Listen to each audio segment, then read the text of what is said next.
ছোট্ট একটা ভুলে মেকআপ কতটা খারাপ হয়ে যেতে পারে সেটাই তোমাদের সাথে শেয়ার করব। এই ভুলের কিন্তু কোনো ক্ষমা নেই। প্রথম থেকে তোমরা দেখতে থাকো, বেসটা কিন্তু খুব সুন্দরই হয়েছে। নাইকার প্যালেট থেকে আমি এখানে কনসিলিং করছি, এই কালারটা দিয়ে আমি কালার কারেকশনটা করে নিচ্ছি। যেখানে যেখানে আমার ব্ল্যাক স্পট আছে সেগুলোকে হাইড করার জন্যই এটা করছি। তারপর আমি যে ফাউন্ডেশনটা ইউজ করেছি সেটা হচ্ছে মেবলিনের ফাউন্ডেশন, দেখতেই পাচ্ছ লুমি ফাউন্ডেশন সুপারস্টে।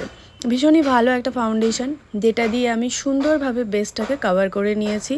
আর এখানে আমি ব্রাশ দিয়েই ব্লেন্ড করছি, আর ব্রাশ দিয়ে ব্লেন্ড করলে একটুখানি পাতলাই হয়, খুব একটা লেয়ার হয় না। তারপর সুইস বিউটির মেকআপ ফিক্সার দিয়ে আমি পুরো মেকআপটাকে সেট করেছি। এবার মেকআপ সেট করার পর যেটা করেছি, আমরা অনেক সময় এই জিনিসটা করে থাকি, যে শেড তোমার নয় সেই শেডের কম্প্যাক্ট আমরা ইউজ করে ফেলি। ঠিক সেমভাবেই দেখো, এটা আমার শেডেরই নয়, এটা হাই শেড। এই হাই শেডের কম্প্যাক্টটা ইউজ করার ফলে পুরো মেকআপটার উপরে দেখো মনে হচ্ছে যেন একটা সাদা প্রলেপ পড়ে গেছে। এটা তো ফার্স্ট কথা। আমি প্রথমে ভাবলাম চলো ব্লাশার দিয়ে চেষ্টা করি জিনিসটাকে যদি হাইড করা যায়, কিন্তু না, কোনোভাবে সেটাকে হাইড করা গেল না।